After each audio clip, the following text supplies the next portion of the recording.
어두울 때야 보이는 것들이 있습니다. 세 번째 녹음으로 이어가겠습니다. 센 강의 낚시꾼. 오래전에 프랑스 혁명사를 읽다가 도저히 믿기지 않는 아주 사소한 일화 하나를 발견했다. 내용인즉슨 이랬다. 파란만장한 4년이 지나고 마침내 루이 16세가 처형되는 극적인 날이 왔다.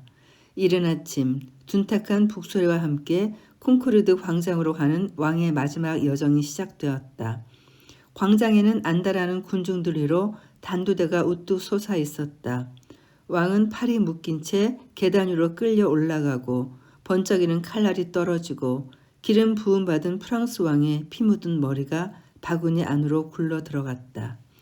군중들은 일제히 열광하며 환호성을 질렀다. 공화국은 최종 승리를 축하했다. 금세기 최대 사건이 그렇게 마무리되었다.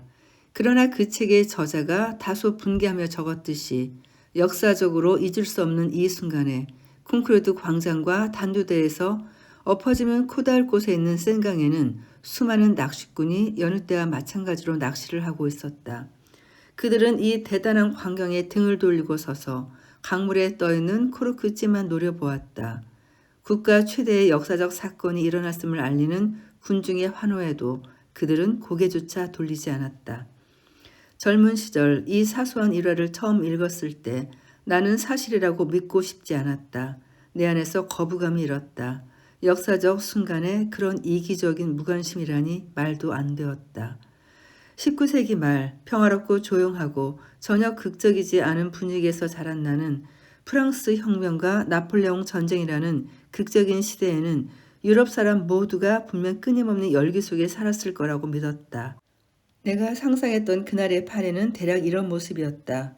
주인 없는 가게, 아무도 없는 작업장, 텅 빈 선술집, 왕의 마지막을 보려고 달려가는 군중, 각자의 정치적 견해에 따라 열광하거나 절망하며 단두대를 바라보는 사람들.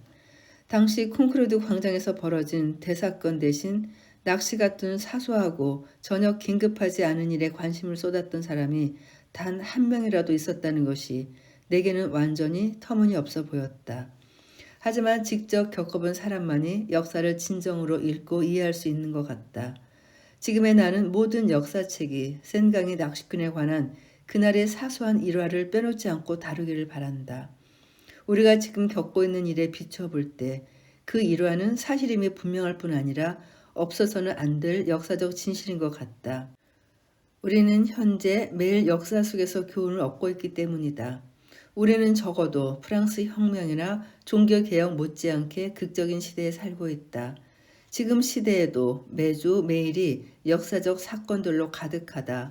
수백 년 된 제국이 무너지고 인간의 자유를 빙자한 사상 최대의 전쟁이 진행 중이다.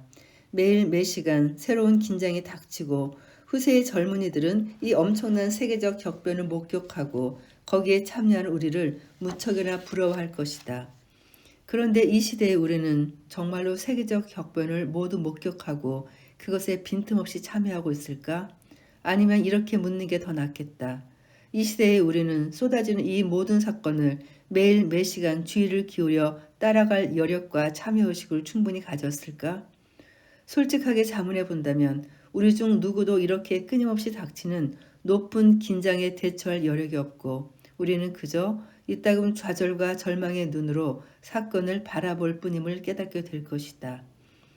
이 시대의 대다수는 역사가 아니라 언제나 오직 자신의 삶을 산다. 우리가 우리 자신을 관찰한다면 몇 시간 예측할 수 없는 끔찍한 일이 일어나고 배가 침몰하고 무방비 상태의 아이들이 폭탄에 죽고 수천 명이 추격을 당하고 제국이 무너지고 모든 권리와 인도적 관습이 무시되는 지금 1940년에 극장과 유흥업소, 해변, 거리가 비역사적인 평화로운 시대와 똑같이 바쁜 사람들이나 심심한 사람들로 붐빈다고 고백할 수밖에 없다. 이는 중립국뿐 아니라 전쟁 중인 나라에서도 마찬가지다. 평범하지 않은 사건들이 사방에서 벌어지더라도 일상생활은 평범하게 계속 이어진다. 처음에는 이해하지 못했던 이런 동시성을 나는 한 신문에 실린 항공사진을 보고 명확히 이해했다. 사진에는 살인적인 폭격이 쏟아지는 참호와 옆 들판에서 일하는 농부가 같이 담겼는데 농부는 아무 일 없다는 듯 말을 끌며 밭을 갈고 콩크로드 광장에서 왕이 처형될 때 센강의 낚시꾼들이 했던 것과 똑같이 폭격에는 눈길조차 주지 않았다. 그러므로 역사적 시대의 모든 낭만적 상상을 진실에 맞게 지으면 역사적 사건이 벌어지는 바로 그 시대를 사는 사람들은 사건을 경험하고 그에 참여하기보다 오히려 그것을 잊으려 애쓴다고 고백할 수밖에 없다. 이는 우리 모두에게 언뜻 부끄러운 고백처럼 보인다. 자기 시대에 진정으로 관심을 두고 참여하고 동시대 사람의 공포와 괴로움에 진심으로 공감하는 능력을 대다수 사람이 거부하는 것처럼 보이기 때문이다. 그러나 이는 부당한 비난이다. 사람들 대부분은 평범하지 않은 모든 사건에 관심을 둘 의향이 매우 강하고 그것에 몰두하고 참여하려는 의지가 있으며 심지어 그것을 소망한다. 그러나 동시에 우리는 모두 더 강한 자연 법칙의 지배를 받는다. 이 자연 법칙은 우리의 참여 의지와 공감 능력을 현명하면서도 경제적으로 제한한다. 강한 흥분이 연속되면 필연적으로 피로가 누적되고 너무 오래 계속되는 과도한 긴장은 일종의 마비를 일으킨다. 2000년 전에 이미 그리스 극작가들은 이것을 비극의 법칙으로 알고 있었다. 소포클레스와 아이스킬로스는 극의 길이를 2시간, 길어야 3시간으로 제한하는 이유를 잘 알고 있었다. 비극이 한없이 길어지면 그것에 몰두하는 능력이 오히려 감소하기 때문이다. 오늘날 우리는 모두 이 숙명적 비율을 체감하고 있다. 세계의 극이 길어질수록 장면은 점점 더 끔찍해지고 사건이 자극적일수록 그것을 진심으로 연민하는 능력이 더욱 줄어든다. 전쟁에 대한 끊임없는 생각은 마음을 파괴하고 시대가 우리에게 연민을 더 많이 요구할수록 우리의 지친 영혼이 느낄 수 있는 연민은 더 줄어든다. 그러므로 전쟁 첫 해 말에 우리가 더는 전쟁에 신경 쓰지 않았던 것처럼 보였다면 그것은 우리가 비인간적이어서가 아니라 작은 심장 하나를 가진 인간이기 때문이다.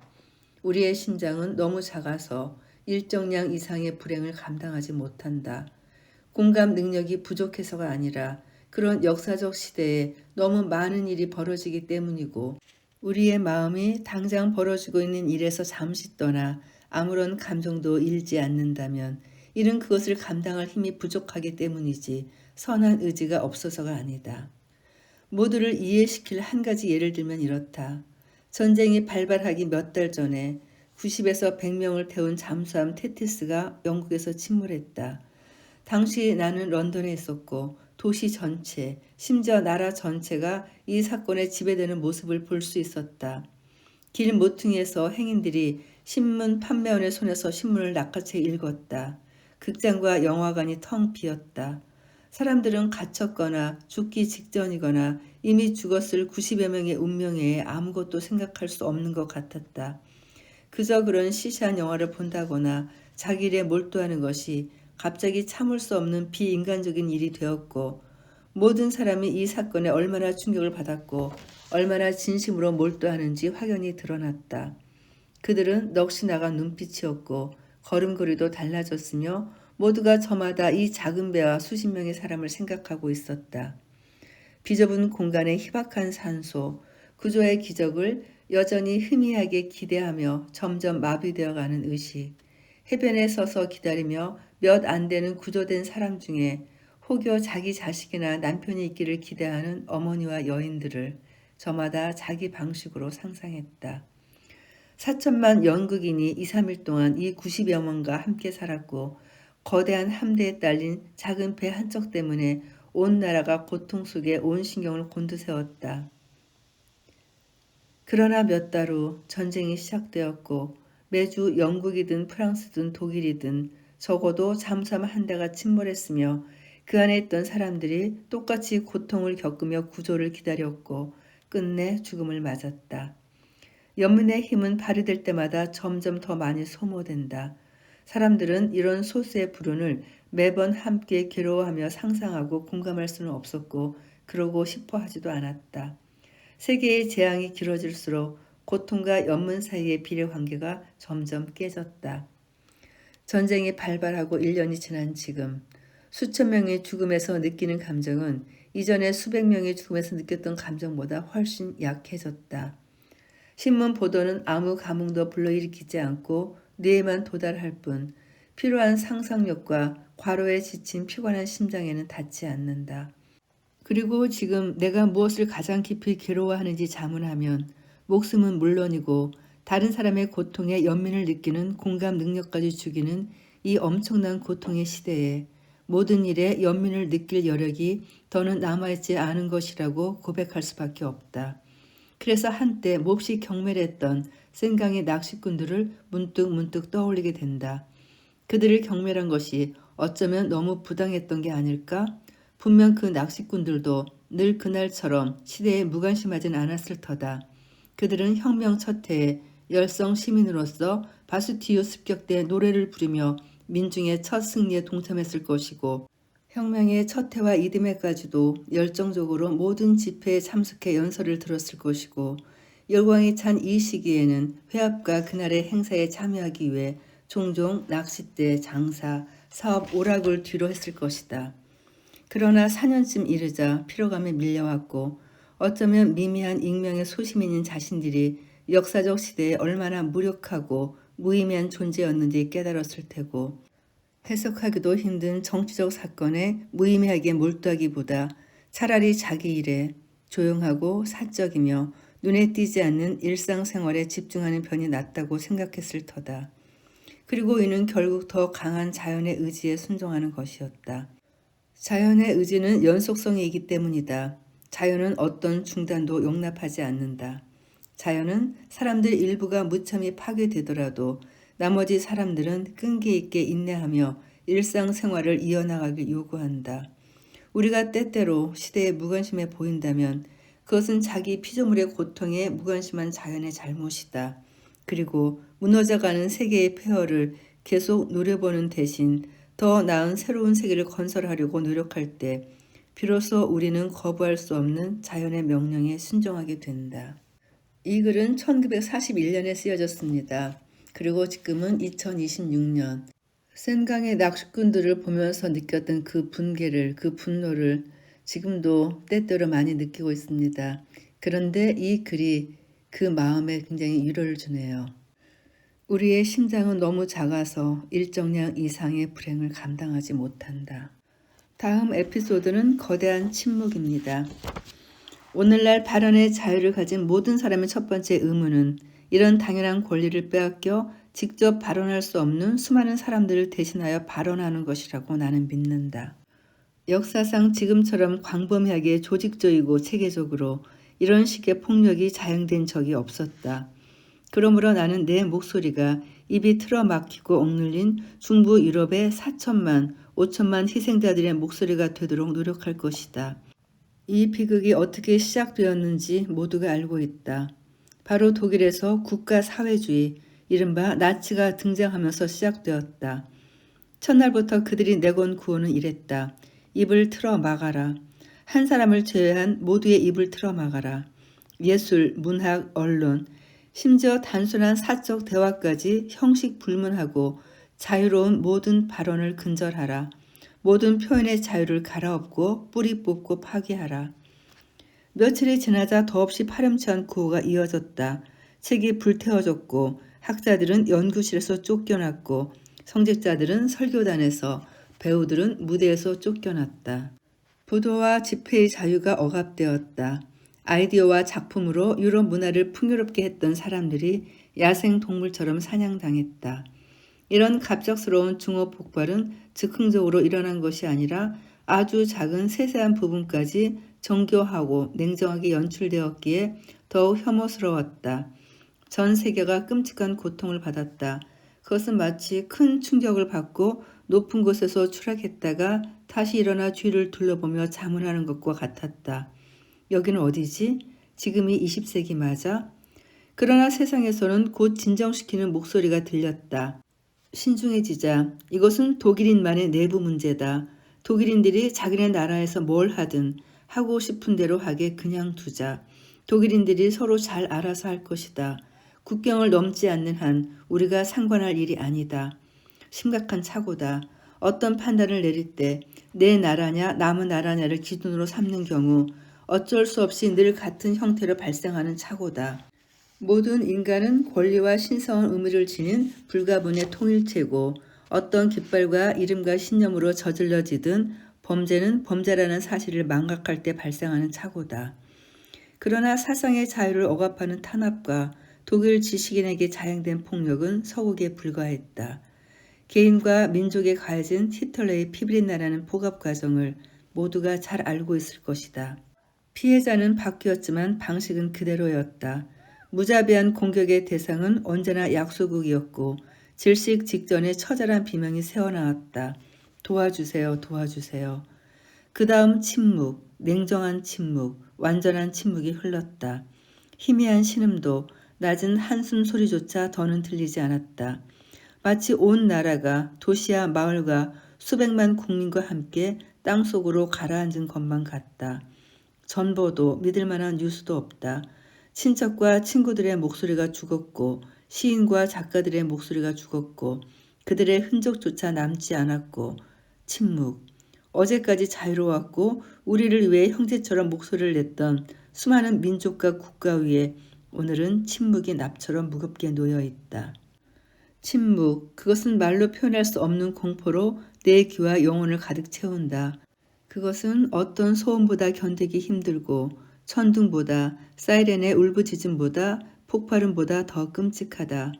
그것은 비명이나 흐느낌보다 더 신경을 찢고 더 슬프다. 수백만 사람이 이 침묵 속에서 억압받고 있음을 나는 매 순간 깨닫는다. 거짓으로 직조된 거대한 장막 아래에서 나는 생마장 되지 않으려는 사람들의 필사적인 몸부림을 본다. 나는 이 침묵 뒤에서 재갈이 물리고 입이 틀어막힌 수백만 목소리의 굴욕과 분노를 인식하고 느낀다. 그들의 침묵이 내 귀를 찢고 밤낮으로 내 영혼을 때린다. 가끔 잊을 때도 있다. 친구들과 앉아 웃고 떠든다. 하지만 갑자기 마치 잠에서 화들짝 깬 사람처럼 즐거운 대화 중에 이 끔찍한 침묵의 소리를 듣는다. 그러면 웃음은 입가에서 얼어붙고 나는 말을 멈추고 침묵하게 된다. 수백만의 입에 재갈이 물려있는 동안 말을 하는 것이 내게는 부끄러운 일이고 그래서 나는 그들의 말을 들으려 안간힘을 쓴다. 그때 나는 어쩌면 같은 시간에 나를 생각하고 있을 사람들을 떠올리고 멀리 있는 그들의 영혼을 내 앞에 불러낸다. 나는 멀리 아주 멀리 떨어져 있는 그들을 떠올리기 시작한다. 나는 프라하를 생각한다. 저기 아래 실험실을 생각한다. 자신의 연구를 내게 설명해 주었던 그 화학자를 생각한다. 실험실은 비었고 유리병, 유리잔, 유리관이 깨져 있고 내 친구는 사라졌다. 빈의 한 시인을 생각한다.